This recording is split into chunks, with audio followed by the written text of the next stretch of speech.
one of the issues I'm having right now is figuring out where to do my podcasts. I overthink things a lot, okay? Like, right now I'm in my truck, which I think it has benefits. So, like, for example, I can plug I'm on my H4n Zune, and I can plug it in because then I don't have to worry about batteries, which is nice. But then, like, there's little sounds that bother me. Like, so is the fan on the heater too hot, loud? There's my inverter. It's in my armrest, but I can hear it humming. And these things just drive me insane. Like, you can't understand the agony this kind of thing brings me. These are the real problems of my life. What device am I going to use? Where am I going to use it? How is the setting going to be right? Like, I just go mad with these conundrums. And so I don't do my podcast because I'm sitting around, wringing my hands over stupid crap when I should just press the record button on whatever device I happen to have handy. So, I'm trying this thing. We'll see. I don't know. 128 kilobytes per second. I don't know. Is that the right number of kilobytes per second? Should I be doing some other kilobytes per second? I don't know. I'm not happy with the microphone because I'm just using the microphone that's on the H4n. I have a much better microphone. Should I be carrying that around with me? Oh. This is my whole life. This is my entire existence. I'm just dissatisfied with my work.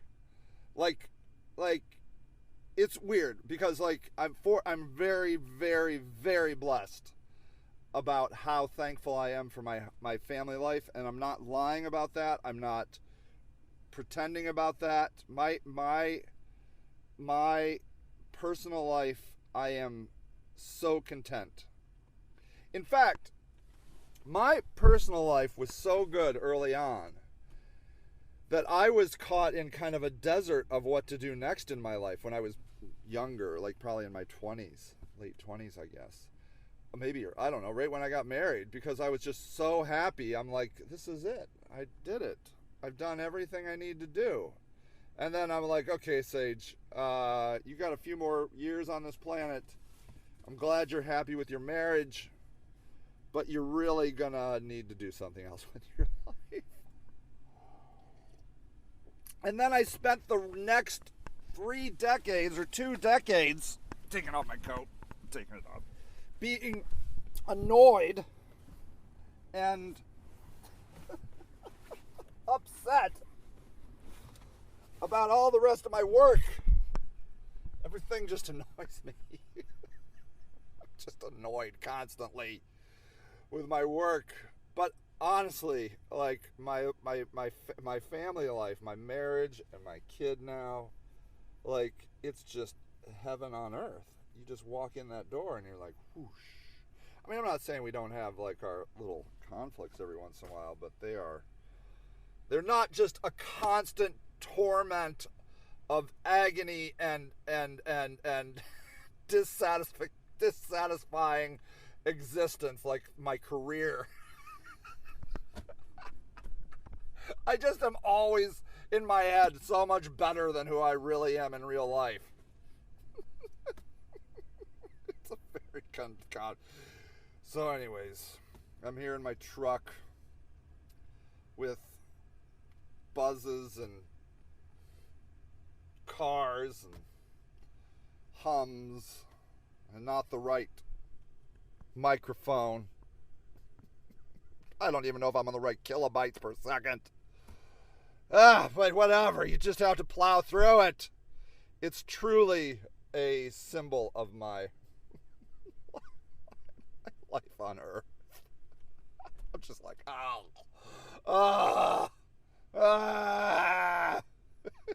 I do it anyways. That's not why I'm here to complain. You're not my therapist, although I appreciate you listening. I appreciate that. I'm too cheap for a therapist, so, I can podcast, and you can listen to my whining. That's pretty good, right? Hey, too cheap for a therapist? Get a podcast. Get a podcast. Welcome to the Sage Against the Machine podcast. That's yet another conundrum. I'm like, am I going to call it that? Is that really the name? Because I want to add things to it. And I'm like, then there's another layer of how annoyed I am with my life and myself. Just mostly it's myself. I'm just annoyed with myself. I'm like, Sage, just get over it. Do things. I have that guy in my life too. Just like, it's fine, Sage. It's all fine. Just press the record button and upload this stuff.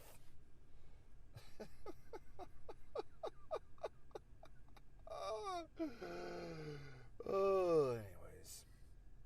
Yeah, welcome. It's going to be Sage Against the Machine because I like that. Somebody else came up with that name. A couple different people came up with it. And I don't want to take credit for it, but I like it. It's catchy. And I've been listening to more Rage Against the Machine, and those guys are awesome. They're my, probably my spirit animal. Just anger and rage. And this is me on 20 milligrams of citalopram. My doctor did casually say, he's like, would you like to go up to 40 milligrams? I'm like, no, I don't need 40. Fine, I'm fine with 20. Leave me alone. And then I got out of there and I'm like, ooh, maybe he's right. Maybe a 40 milligram dose wouldn't kill me. So now I'm thinking about upping it to 40 because I don't know. It's hard to keep my rage under wraps. Anyways, that's not what this is all about at all.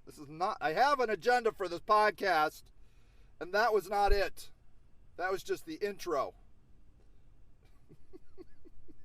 Me whining. There's a reason I want to do this podcast. The reason I want to do this particular podcast today is because I feel like we as a charity have a very clear vision of how we are moving forward. And this year for me has just been I guess you could call it a rebuilding year. I mean, it was an everything year. It's not even rebuilding. I wouldn't even go so far as to say it's rebuilding. It's mostly just like taking the debris and just scraping it off to get to the foundation again. Now, that's not to say we haven't been doing things. The biggest things we've been doing are 2 transitional houses, and the measurement of one of the measurements of success of those is getting them off of the housing inspectors list. Our red house on Kent Place is officially off of the inspectors list, and I'm very optimistic that our Arlington, is Arlington Road, Arlington Street, Arlington Avenue, Arlington Drive, it's Arlington, it's just Arlington, Arlington Road, I think it's Road, Arlington Road, I don't know, house, I think we just finished all of the items. There's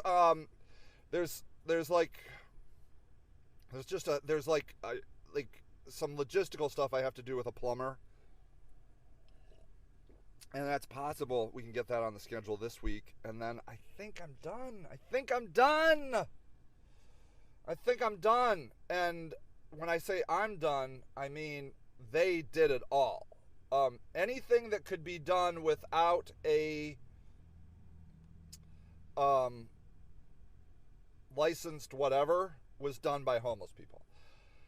Homeless people did all the work in both of those houses. I'm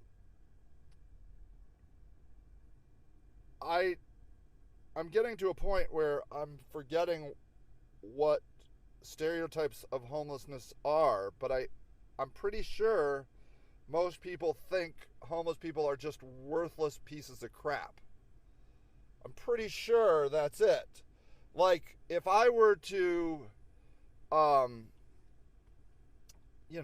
say, I'm going to turn this apartment building into a homeless transitional house, I guarantee people would flip out. You say the word homeless and they flip out, which is madness. And you know who flips out the most? Formerly homeless people. Maybe they know something. I don't know. Homeless people are just scorned by society, okay? I'm talking NIMBYs, not in my backyard, okay? They are scorned. And that is complete lack of education. What they're afraid of is, like, they'll say things like, I'm not going to have my daughter raped by a homeless person. And I'm like, so homeless people are daughter rapers? That's what you think? Like, no, they're without a home. That it has nothing to do with their criminal background. They're without a home. My dad was out without a home. I don't think he's raped any daughters ever. Ever. Maybe you know people that were homeless that surprisingly didn't rape any daughters. I know a lot of homeless people, and I don't know of any that have raped daughters. But yet those are the things. Or even panhandlers. People will say, I'm afraid for my daughter having to drive through the streets of Akron with those panhandlers just loitering on the corners. What do you think is going to happen, and who do you think they are? These are stereotypes that are going to require a great deal of re-education by society. Which leads me to one of the things I'm going to do. One of our donors here actually asked if we could do, on Patreon, asked if I would do stories. And that's a genius idea. And that's what I want to start doing, is more stories. And I would like to follow people, and I could tag them by their name if they'll let me. I think they'd be more comfortable doing audio stories than like video stories. So, like, I think an audio podcast is good that way. So,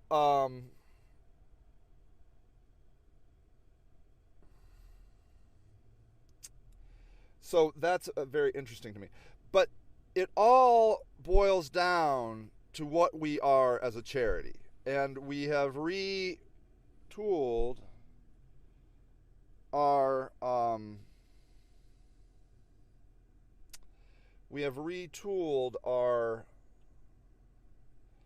mission statement, and I guess I'll read it to you. It says, okay, our vision is helping all of us realize we all have worth and deserve dignity. So one of the things that we have found is that people in the homeless community feel worthless. They feel like just pariahs on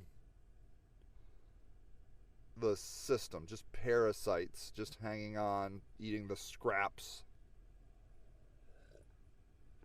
of, leftovers. They just feel like, well, like what I told you. They hear what people think of them, which are evil, worthless, drug-addicted, insane, dangerous criminals.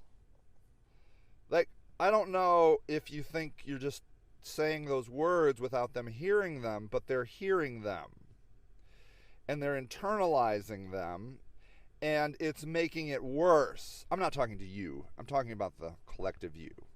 Obviously you are supporters of the homeless. But I would imagine you might have friends and family who have these potential on a spectrum.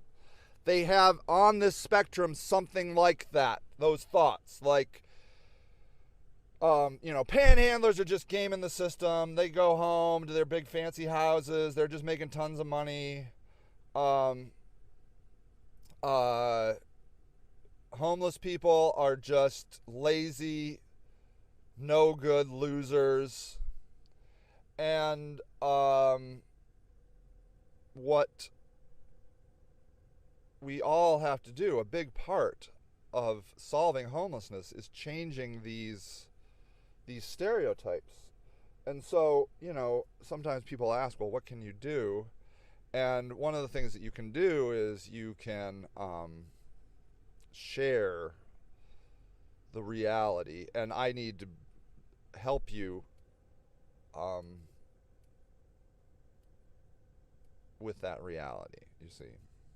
So that's as huge as anything. We are not going to get rid of homelessness in America the way it currently is, with the income inequality that exists. The rich are getting richer and the poor are getting poorer. It's just the state of affairs. I'm not blaming any political party. I'm blaming both political parties, quite honestly. And it is what America is right now. It probably won't always be that way, but it is that today. And so consequently, in places like San Francisco and Seattle and Los Angeles and San Diego and New York City, the cost of housing is San Francisco. Did I say San Francisco? The cost of housing is too damn high. It's too high. And so, you're finding like professors living in their cars because they can't afford housing. But in a town like Akron, where the median income, hold on, let me see. What's the median income of Akron, Ohio? I want to get the number right. $56,106. No, that's not right. That's according not to right. Department of Numbers. The current that's median Summit. household income for Akron is 50. It's not, lady. That's Summit County. That's Summit County. Akron, Ohio, median income. It's not that, lady. $56,106. No, that's not right. That's the Summit County one. Here, this is it. Akron, Ohio. The population. Okay, look, just so I'm not lying to you. Like, if you go to that, when they talk about the 56,000 one, that's the population of 703,000 people, okay? That's the metropolitan area of Akron, a population of 703,000 people. That's the metropolitan area of Akron, Ohio. When you get to Akron, the city of Akron, Ohio, with a population of 198,252 people, with a 0.129% decline, the median household income is $36,223. Okay. So, $36,000, and again, that's the median income. If you live in Akron, Ohio, think about what you make right now. Do you make $36,000? I bet not. You either probably make way more than $36,000 or you probably make way less than $36,000. But $36,000 is the number in the middle. And the number in the middle is crap. Specifically because, hold on. What's the median income of the United States of America?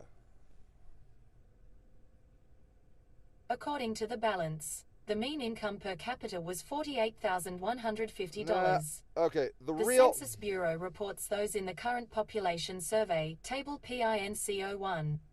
Real median household income was $61,372. Okay, so per capita it's $31,000. Per household it's $61,000, almost $62,000.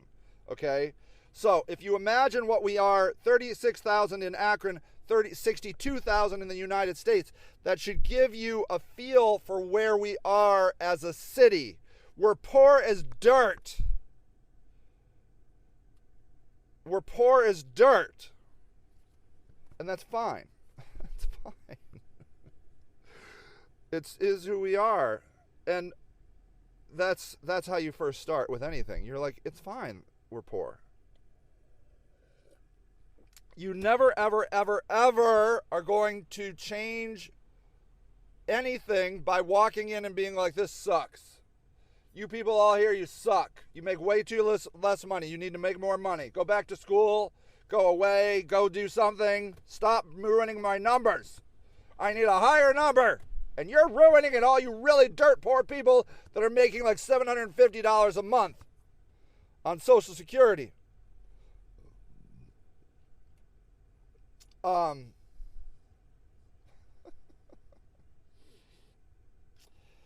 We have to come together, and we have to all, myself included,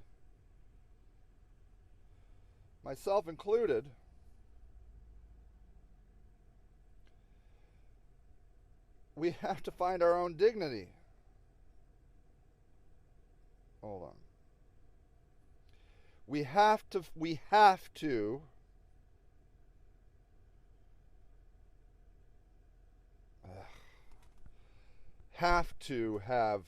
got to create dignity. Hold on. Everything, my amazing studio here, there it is failing me. Okay, here we go. So, the vision is helping us all realize we all have worth and deserve dignity.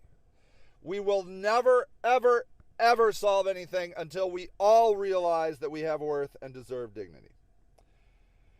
Now, here's the mission to that regard. Our vision is that we all are fine. We're all fine. All of us. We have to stop judging everyone.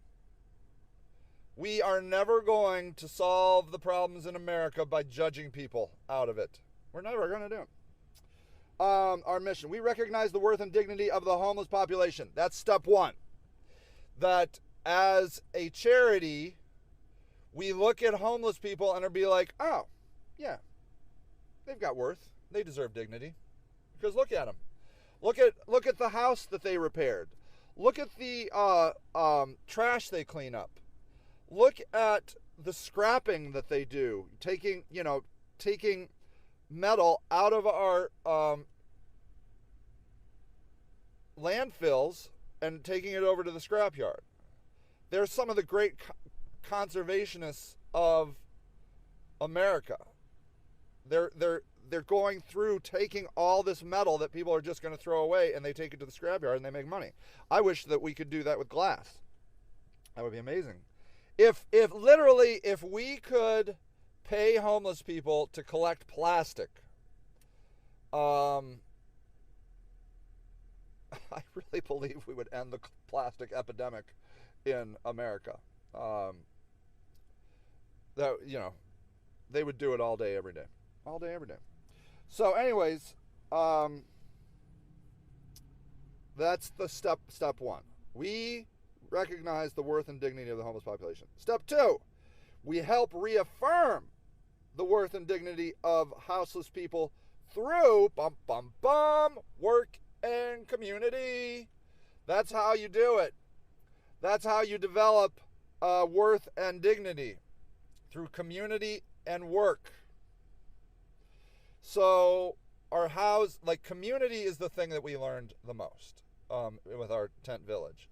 That was the breakthrough. We are now realizing that there is incredible pride in a job well done. And so we see it on the people that are, we see it with the people that are repairing our transitional houses. So our transitional houses in the future really could become these work projects for homeless people to build their self-worth and dignity. And then you create houses to help homeless people get off the street. Do you see? And then you create a community within the house. Do you see how it's like a fulfilling, perpetual motion concept? Buy a rundown house, have homeless people fix it up, move homeless people in it, create a community. Buy another house, have more homeless people fix it up. Do you see? But so our houses are a good tool for that, but our micro enterprises are also really good. Like, so in our Friendsgiving, we sold handmade candles. Gary Mikes sold a candle for $22, and he's still talking about it. It was like last week. He's all excited about making more candles. Because why? Because it gave him worth and dignity by creating something people wanted. It's that simple. So as a charity, we help reaffirm the worth and dignity of the houseless people through work and community. Okay? We then help the non-houseless people that are not houseless, realize the worth and dignity of houseless people by bringing us all together through work and community. So, for example, this past weekend we had a house decoration. We decorated our 2 transitional houses with the people that live there and volunteers. And that is huge, connecting eye to eye houseless people with non-houseless people. It's huge. And I think telling stories online of houseless people, of what they're going through and what they're experiencing, could help with that as well. We have to get the non-houseless population to realize the houseless population has worth and dignity. And they are not evil. I mean, literally, that's where we have to start. We have to be like, okay, this just in, houseless people are not evil. I think by filling that void, being like, hey, look at this houseless person. They're not raping and pillaging right now. In fact, they're making candles. They're making bead bracelets, and you can buy them. They're renovating houses to help other houseless people get into a house. And that's the cycle. We recognize the worth and dignity of the houseless people as a charity. We help reaffirm their worth and dignity as a charity. And then we help non-houseless people realize the worth and dignity of houseless people. And then our community then gets bigger. And then we go again, and we go again, and we go again, until society as a large is not afraid of houseless people. Okay? Now, if a houseless person is a criminal, they should not be houseless, they should be in jail. That's as simple as it should be. I'm not in any stretch of the imagination saying, hey, if you're homeless, if you're houseless, go out and do whatever you want. You deserve it. No, no, no, no, no, no, no. You must abide by the laws of the land. That's why we work very closely with parole officers. We always had parole officers come to our village because they knew where their clients were. Is that what they call them? Clients? I don't know what they call them. It was wonderful. Now I have parole officers coming around asking me if I've seen so-and-so. No, I haven't seen them. They're buried in the woods somewhere, hiding, terrified somebody's going to find them. I don't know where they are. I don't know. That's where we're headed. We are building worth and dignity around community and work. Those are the 4 words. Worth, dignity, community, work. That is how we all cycle up. That's how we all cycle up. Community and work increases our worth and dignity. Community and work increases our worth and dignity. I'm going to say it one more time. Community and work increases our, what? That's right. Worth and dignity. You see? Do you see? That is how human beings exist. It's not about just stuffing people in houses.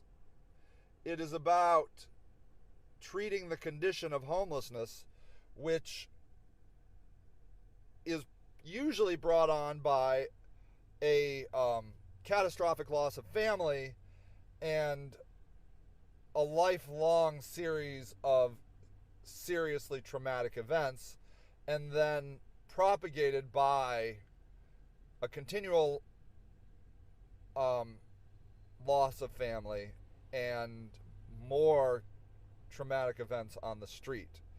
That's our community stops that. A good community stops the trauma and puts a new family in place. We have to boil these things down. We have to understand why homelessness happens. And of course, there's just the economic part of it. Things are, people are dirt poor in Akron, and so they fall out of the bottom homeless. Housing is too damn expensive in these big metropolitan cities in America, and they can't afford housing. And then we have the psychological effect of losing worth and dignity, and experiencing catastrophic loss of family, and living through perpetual traumatic events, usually, I think, since childhood. That's where we're going. That's the mission, okay? And one of the goals, and now I need to add goals to that, and one of the goals is telling stories on here, Sage Against the Machine. I'm just going to call it Sage Against the Machine. It's fine. It's fine. It's a play on words. I like it. It appeals to me. It's catchy. Sage Against the Machine doesn't have to always be angry, right? I'm just trying to change the discussion in the machine, So that's what I'm doing. That's what I'm doing. All right? I don't know if this turned out at all well, or sounded well, or is good, or I don't know, but whatever. I'm putting it online. If you want to hear particular stories, or you want to know particular things, just leave them in the comments. Thank you so much for being a supporter of ours. It is, it's the only way we obviously, a guy by the name of Sage Against the Machine is not going to have really any money from the machine. So we have to do things privately, and that gives us a tremendous amount of freedom. A person, I don't want to divulge their name because I didn't ask permission, but was high up in, not now, they're retired, but was high up in the continuum of care at one point, said that HUD is prescriptive. HUD tells you, that's where you get all your money from in the government. They tell you exactly what to do. And for example, transitional housing is not what you do. That's not what they're paying money for. They're paying for housing first. Permanent housing. And the fact of the matter is, if you ask anybody in the homeless service provider sector, you're going to find that people are challenged by Housing First. Housing First is challenging for some severely, chronically homeless people. Everybody knows the stories of people putting up their tent in their living room or keeping the windows open, in the middle of the winter. And then, of course, there's just stories of people just walking out of free housing, just leaving it because it's too difficult. It's too difficult. It's too big of a jump. And transitional housing, I think, is critical. It's critical. It's critical. Okay? Look, I'm going to leave this with one gross story. When people are pooping in your shower, people that are living on the street, they need to be re-domesticated. They aren't doing it because they hate you, because, they're taking a shower, they're thankful. They're doing it because they've lived for years and years outside. And you just poop wherever you poop, That person does anyways. You've got to re-domesticate people. And it takes time. It takes community. You just do. You just do. So anyways, aren't you glad you stuck around for the end of that so I could tell you that terrible story? Because that's a true story. All right, everybody. I love you. Thank you so much for listening, and I will see you next time on Sage Against the Machine.